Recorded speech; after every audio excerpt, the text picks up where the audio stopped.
you are trying to accuse a person, a very young person who is still a student. তার সার্বিক পরিস্থিতি জানা সম্ভব না, কিন্তু সে জেল খেটেছে, জেল থেকে বের হয়ে আসছে এবং এই আন্দোলন করেছে। আন্দোলন তো আপনারা এখানে যারা আমরা কেউ করি নাই।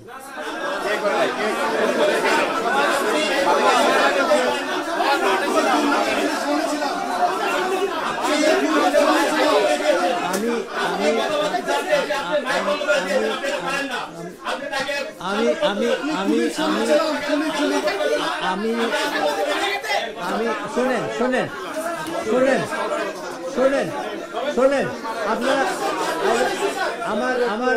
আমার কথাটা না না না না না আমার কথাটা শুনেন please please please please please please please আমার আপনারা আমার কথাটা শুনেন। শোনেন, এখানে দুটো জিনিস আছে। প্লিজ প্লিজ প্লিজ প্লিজ আমার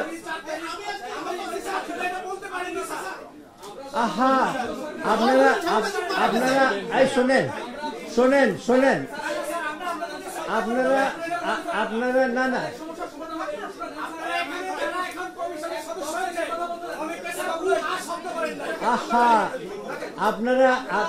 আপনারা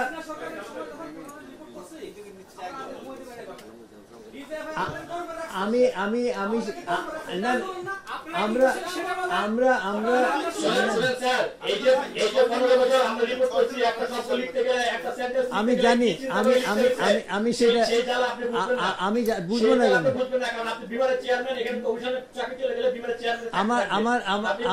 আমি শোনেন,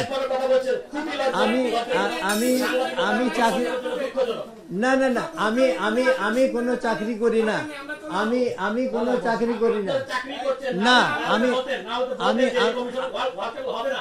আমি চাকরি করি না।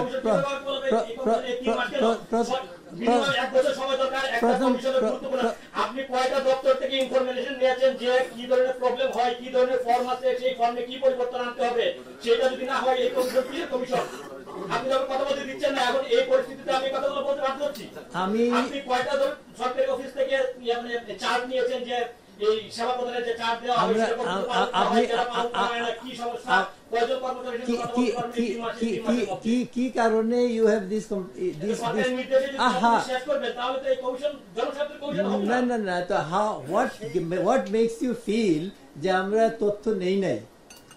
How did you conclude this?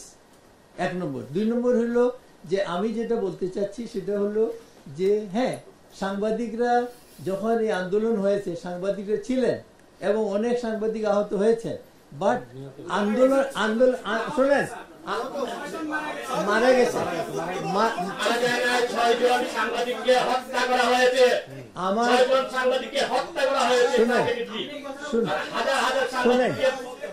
শুনেন আপনারা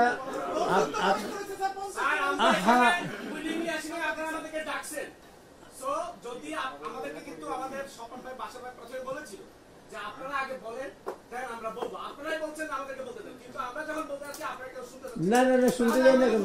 শুনেন নাই তো কথা বলার পরিপ্রেক্ষিতে আপনারা এক মিনিট কথা বলতে 3 মিনিট রিপ্লাই দিয়েছেন। জনপ্রশাসনকে আরো মানে উঠানিমত করার জন্য রিকল করতেছেন না, জনবান্ধব প্রশাসন করার জন্য আপনারা বসেন। আচ্ছা ঠিক আছে, that is your view, perfectly alright, that's perfectly alright. কিন্তু কথাটা হলো আমরা আমাদের সঙ্গে একজন ছাত্র প্রতিনিধি আছে যে ওই সরকার দিয়েছে এবং প্রত্যেক কমিশনে একজন করে ছাত্র প্রতিনিধি দিয়েছে।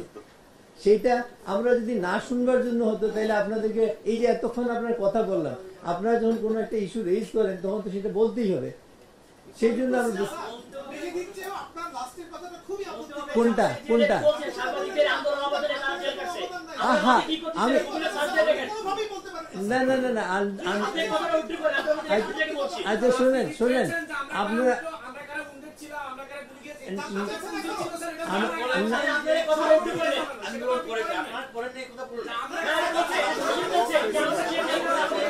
শোনেন প্লিজ প্লিজ আপনারা একটা কথা বোঝার চেষ্টা করেন, সেটা হলো আন্দোলন ছাত্ররা করেছে এবং সেই আন্দোলন আপনারা কভার করেছেন এবং সেটা করতে গিয়ে আমি প্লিজ কথাটা শেষ করি, বিষয়টা সেই রকমই আপনারা কভার করেছেন এবং সেই কভার করতে গিয়ে আপনারা অনেকেই স্বাভাবিকভাবে, যেহেতু আপনারা কভার করতে গেছেন আন্দোলনটা, কাজে আপনারা পুলিশের গুলির সামনে ছিলেন এবং আপনারা আহত হয়েছেন, নিহত হয়েছেন, এটা তো অস্বীকার করবেন।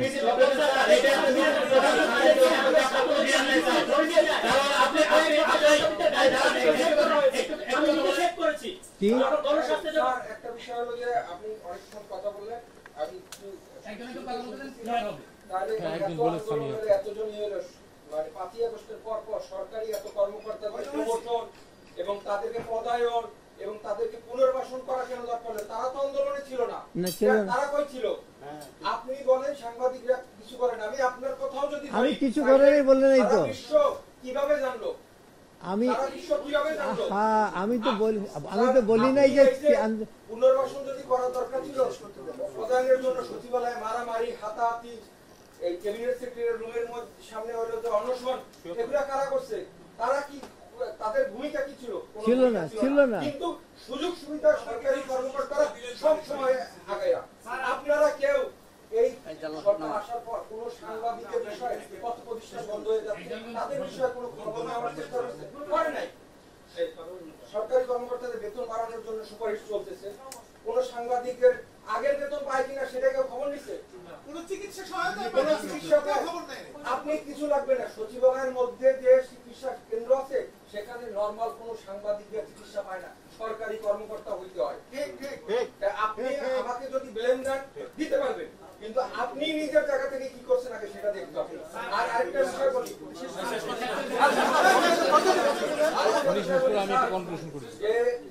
মানে কথাটা কিরকম যে কথা আসে যে ঢাকা বিশ্ববিদ্যালয় বন্ধ করে দিচ্ছে, আন্দোলন তারা করছে কিনা, তারা আজকে পোস্ট পদবিতে আছে বেসরকারি বিষয়ে, এইভাবে যদি জেনারেলাইজ করেন না সবকিছু ধ্বংস হয়ে যাবে। আপনারা শুরু থেকে ভালো করছেন, কিন্তু শেষে এসে আপনারা মোটেও সাবজেক্ট বক্তব্যগুলো দিচ্ছেন সেটা আমরা নিতে পারতেছি। আরেকটি বিষয় ছাত্র ছোট ভাইরে বলি যে ভাইয়া, আমরা সব দীর্ঘদিন ধরে কিন্তু এখানে যারা সরকারি কর্মকর্তা আছে তাদের সাথে মানে তাদের পারপাসে করতে করতে আমরা অনেক কিছু দেখি। আমরা এই সব কথা বলি, এই যে বালিশকাণ্ড যেটা সেটা কিন্তু অন্য কেউ এসে উদ্ধার করে নাই, এটা সাংবাদিকরাই উদ্ধার করছে। আর এই শিক্ষার্থীরা আহত বা নিহত, এইটা টিভিতে যতটুকু কম দেখাইছে কিন্তু কোন পত্রিকা কম লিখছে এটা কেউ বলতে পারবে না।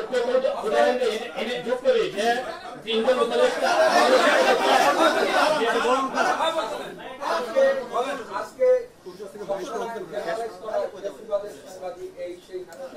কিন্তু আগের মন্ত্রীদেরকে প্রশ্ন করা হয়েছে, সেই ভিডিওগুলো এখনো আছে, যদি অনুগ্রহ করে আপনারা সবাই দেখেন আপনারা সমৃদ্ধ হবেন, আমরাও সমৃদ্ধ হব। আর আমার যারা সহকর্মী আছে, আপনার বয়সী তরুণ একটা কথা বলে ফেলতে পারেন মাত্র অনার্স শেষ করতে, আপনার যে রক্ত গরম আমাদেরও কারো কম ছিল না। এবং এখানে আমি বলতে পারি যে অনেকেই আছে ছাত্র রাজনীতির সভাপতি সেক্রেটারি ছিল, বাম দল থেকে শুরু করে বিভিন্ন সংগঠন, আপনি হয়তো বা চেনেন না বা জানেন না। এর মানে এই না যে আজকে আপনি পদে বসছেন দেখে বা এই সম্মানের জায়গায় বসে দেখে তাদেরকে মানে আপনার দৃষ্টিতে সব দেখবেন, 71-রে অস্বীকার করা যাবে না ভাইয়া। আচ্ছা, একটা জিনিস হলো আমি যেটা বলতে চাই সেটা হলো, মেহেদী যখন তার বক্তব্য শুরু করেছে প্রথমেই সে বলেছে যে এই জনপ্রশাসনের সবকিছু দেখে সে ঠিক করেছে যে সে বিশেষ পরীক্ষা দেবে না। তার মানে এটা আমরা যারা এখানে অন্য যারা সরকারি চাকরি করতাম আমাদের সবাইকেই সে হার্ট করে নাই, ডিজোন করেছে, বলেছে যে আমরা ভালো কাজ করি নাই। তা আমি তো রিয়েক্ট করি নাই, বিকজ সে ছাত্র মানুষ, সে বলতেছে, কিন্তু রিয়েক্ট করার কিছু নেই, তার বয়সের বিষয়টা চিন্তা করতে হবে। আরেকটা হলো যে হ্যাঁ ঠিক আছে, আমি এটা অস্বীকার করার কোনো উপায় নাই যে আমাদের এই যে আন্দোলন হয়েছে এটা কভার করতে গিয়ে আপনারা অনেকেই নানানভাবে আহত হয়েছেন, মারা গেছে কেউ, এটা স্বাভাবিক, এটা হয়েছে।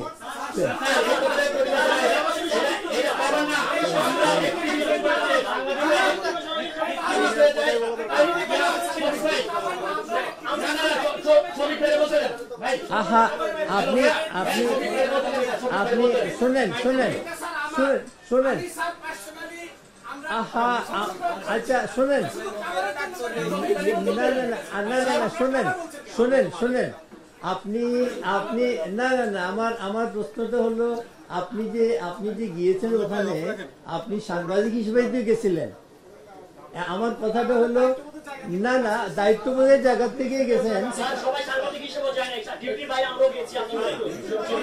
ভালো ভালো কথা প্লিজ প্লিজ প্লিজ বলেন প্লিজ বলেন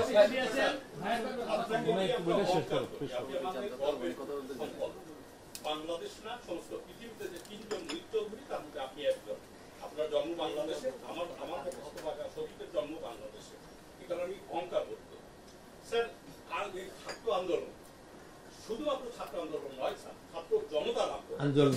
জনতা আন্দোলনে স্যার আমি ছিলাম, ছাত্র আন্দোলনে আমার সন্তান ছিল, আমরা আমাদের কোলের সন্তানকে মাঠে নামিয়ে দিয়েছি স্যার। কোনোভাবেই স্যার এটিকে কুক্ষিগত করা যাবে না, করা যাবে না, করা যাবে আর শুধুমাত্র কভার করার জন্য তো স্যার দেয়নি। আমি সচিবালয় বিটের রিপোর্টার, আমার দায়িত্ব স্যার সচিবালয় এই 4 দেওয়ালের মধ্যে, সচিবালয়ের বাইরে যদি একজন মন্ত্রী মনে করে থাকে, অফিসের মধ্যে আমার দায়িত্বের মধ্যে পড়ে না, একটি সচিবালয়ের বাইরে হয়েছে। কিন্তু স্যার গত জুলাই এবং আগস্ট মাসের 5 তারিখ পর্যন্ত যতগুলো আন্দোলন হয়েছে, ঢাকা বিশ্ববিদ্যালয় করে, দেশের বাইরে করে, আমরা এই সচিবালয়ে সবচেয়ে জুনিয়র যে কর্মকর্তার সঙ্গে ডিল করি উনি জেলা প্রশাসক, সবচেয়ে জুনিয়র কর্মচারী এই সচিবালয়, যিনি অনেক মিটিং এ দেখছি সাবেক ডিসি ছিলেন, সেই মিটিং এ বসার চেয়ার পর্যন্ত পান না। ডিসি সাহেবকে সবচেয়ে জুনিয়র কর্মকর্তার ডিসি কে আমরা ডিল করি। আপনি কোন সেন্সে বললেন আপনি মাস্টার্স পরীক্ষা করেছেন? আপনি ছাত্র মানুষ, না মাস্টার্স না অনার্স করেছি, অনার্স পাস করেছেন, পাস করে নাই, পরীক্ষা দিয়েছে। যথেষ্ট ম্যাচিউর স্যার, যথেষ্ট ম্যাচিউর। কি করে বললেন পড়াশোনা করে আসেনি? পড়াশোনা না করে ডক্টর মোখলেছুর রহমান সাহেবকে ডিল করে কিভাবে? পড়াশোনা না করলে মুহিত চৌধুরী সাহেবের সামনে কথা বলি কিভাবে?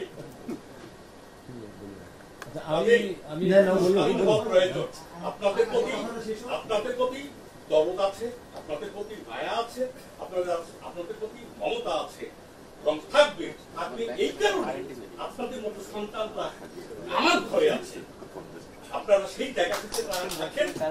আমাদেরকে অস্বীকার করেন না, শিকড়কে অস্বীকার করে বড় হওয়া যায় না। বাপের ইজ্জত না থাকলে সন্তান বড় হয় না। আপনাকে ধন্যবাদ।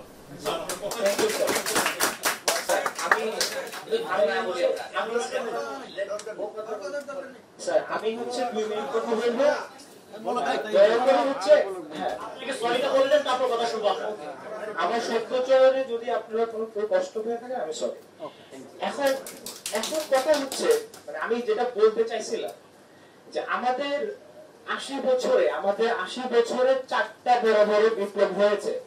আমি ওই কথাটা বলতে চাইছিলাম, এবং এই 4টা বড় বড় বিপ্লব পরিবর্তনের জন্য হয়েছে, এবং পরিবর্তনটা হয় না। এবং এই সময়ে যে পরিবর্তনটা হয়েছে 24-এর আন্দোলন পরিবর্তনের মাধ্যমে যে একটা মূল কমিশন হয়েছে অথবা অন্যান্য সংস্কার কমিশন গুলো হয়েছে, এই সংস্কার কমিশন গুলো কেন এক্সক্লুসিভ এবং কেন হচ্ছে আরো বেশি ভূমিকা পালন করতে হবে? এই সংস্কার কমিশনটা কেন আরো 23টা কমিশনের মতো না? আমার প্রশ্নটা ছিল ওই জায়গা। আমরা যদি দেখি যে সবাই ফিল্ড লেভেলে আমরা কথাবার্তা বলেছি, সকল আমরা তাদের সুবিধার জন্য কথা বলেছি। আমি কিন্তু প্রথমেই আমার এই যে আমি যেখানে আপনারা বলেছেন যে আমার দায়িত্ব নিয়েছি আমি বড় বড় কথা, বিষয়টা কিন্তু এমন না। আমি কিন্তু আরো বেশি তাদের সামনে আরো কথা বলেছি। আমি সারা ছিলেন তাদের সামনে আরো ইয়ে করে কথা বলেছি। তারা গাড়ির লোন নিয়ে কথা বলেছে, তারা গাড়ির লোনের টাকা কেন কম, তারা হচ্ছে কেন এই কাটার এত বেশি, কিন্তু জনগণের স্বার্থে জনগণের সেবা দেওয়ার জন্য তাদের কাজটাকে আরো বেশি গতিশীল করার জন্য আরো কি কি মডার্ন টেকনিক ইউজ করা যায়, পৃথিবীর অন্যান্য দেশে কোন কোন টেকনিক গুলো ইউজ করেছে, বাংলাদেশের কনটেক্সটে যারা ছিল, যেমন মালয়েশিয়া ছিল, সিঙ্গাপুর ছিল, কোরিয়া ছিল, এই বাংলাদেশ সমসাময়িক সময়ে কিন্তু এই দেশগুলো প্রতিষ্ঠা লাভ করেছে 70 সাল বা 50-60 সালের পরে। এই জায়গা থেকে বাংলাদেশ কেন ওই জায়গাটা থেকে ঘুরে দাঁড়াতে পারবে না, এই কনটেক্সট থেকে ওই জায়গাটায় প্রশ্নটা করা হয় না, আমি সেটা বলতে চাচ্ছিলাম আর কি। এখন স্যার আমাকে আমি ওই জায়গাটায় বলতে চাচ্ছিলাম যে আমাদের আজকে সবাই বলতেছে, স্যাররা বলতেছে, আমি খুব বেশি আমি ইয়ে করি যে পরীক্ষা দেওয়ার মাধ্যমে হচ্ছে পদোন্নতি হবে। এটা কেন মানে আমি আমার জায়গা থেকে বলছি, আমি আপনাদের জায়গা থেকে প্রশ্ন করতাম যে একটা সরকারি অফিসার তার পারফরমেন্সের মাধ্যমে কেন তার পদোন্নতি হবে না? আমি পাবলিক অ্যাডমিনিস্ট্রেশন শিক্ষার্থী, আমাকে এটা শেখানো হয়েছে পারফরমেন্স ম্যানেজমেন্ট। আপনারা প্রাইভেট কোম্পানিতে চাকরি করেন, যদি আপনাদের পারফরমেন্স ম্যানেজমেন্ট যদি বেশি হয়, আপনাদের পারফরমেন্স একটা এসিআর রিপোর্ট আপনারা কন্টিনিউ করেন, সেই এসিআর রিপোর্ট নিয়ে সরকারি কর্মকর্তাদের অনেক বেশি দুর্নীতি হয়, ইচ্ছামতো আপনাদের হচ্ছে রিপোর্ট দেওয়া দেয়, 98-99 দিয়ে দেয়, সারা জানা ভালো করে। সেই জায়গায় আসলে কি সেই কর্মকর্তাটা 98-99 পাওয়ার যোগ্য কিনা, 98-99 পাওয়ার পরে সে হচ্ছে সেই প্রমোশনটা ডিজার্ভ করে কিনা, এবং সে যে প্রমোশনটা ডিজার্ভ করতো সে আসলে প্রমোশনটা ডিজার্ভ পাচ্ছে কিনা, সেই জায়গাটা আসলে আমি চাচ্ছিলাম যে আপনারা প্রশ্নটা করবেন। আপনাদের জায়গা থেকে জায়গা থাকলে আমি ওই প্রশ্নটা করতাম, এটাই আমি বলতে চাইছিলাম। মানে হয়তো আপনারা ভুল বুঝতে পারছেন বা আমি বুঝাতে পারি না, এজন্য আমি সরি। এখন কথা হচ্ছে এটা তো পদোন্নতির মধ্যে থাকলে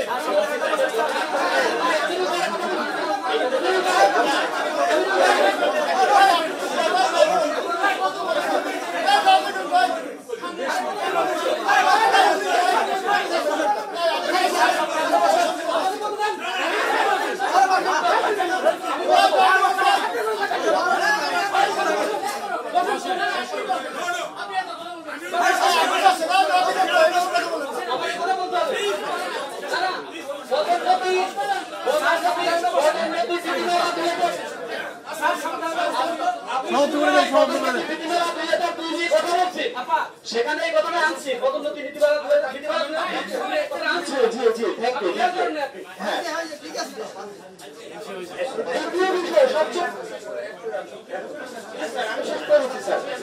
আমাকে ভুল বুঝছেন হয়তো, এই জন্য আমি সরি বুঝতে পারি দরকার নাই। আমার একটা অনুরোধ আপনাদের কাছে যে আপনারা যে লেভেলে কাজ করেন, আপনারা যে বয়সে এখন যেটা হচ্ছে এটা কিন্তু সেই পজিশন এবং সেই বয়সের সঙ্গে সামঞ্জস্যপূর্ণ না। আমি অত্যন্ত দুঃখিত আপনাদের আচরণে, এবং আপনারা প্রত্যেকেই যেভাবে কথা বলতে চাচ্ছেন, প্রত্যেকে বলতে আমি যারা কথা বলতে চাচ্ছেন সবাইকে, অনেকেই বসে আছেন, আমি খুবই দুঃখিত। আমার চাকরি জীবনে কিংবা আমার 81 বছর বয়সে আমি এই ধরনের পরিস্থিতি কোনোদিন দেখি নাই। আমি অত্যন্ত লজ্জিত এই আপনাদের যে এখন যেটা করেছেন, কারণ এটা this is a gathering of journalist and the commission. সেখানে কথাবার্তা বলার, আপনারা যে বললেন আমরা 3 ঘন্টা কথা বলতে চাই, আমি 3 ঘন্টা থাকবো, কিন্তু সময়ের একটা বিষয় আছে, আপনাদেরও কাজ আছে। আপনারা এখানে বসে থাকলে আপনাদেরকে কিছু মানে চা দেওয়া হয়নি, শুধু রাস্তা দেওয়া হয়েছে। রাস্তা দেওয়ার কারণে এতক্ষণ আপনাদেরকে ধরে রাখা যৌক্তিক না, সেই জন্য আমরা শেষ করতে চাচ্ছি।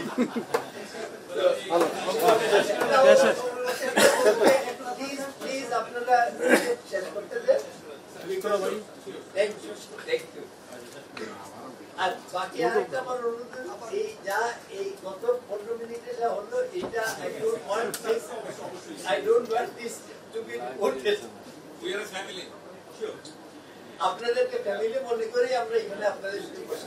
প্লিজ সেকেন্ড যে বিষয়টা সবচেয়ে বেশি ইম্পর্টেন্ট, যে একটা পলিটিশিয়ান কিন্তু 5 বছর পর চেঞ্জ হয়, একটা ডেমোক্রেটিক কান্ট্রির কালচার।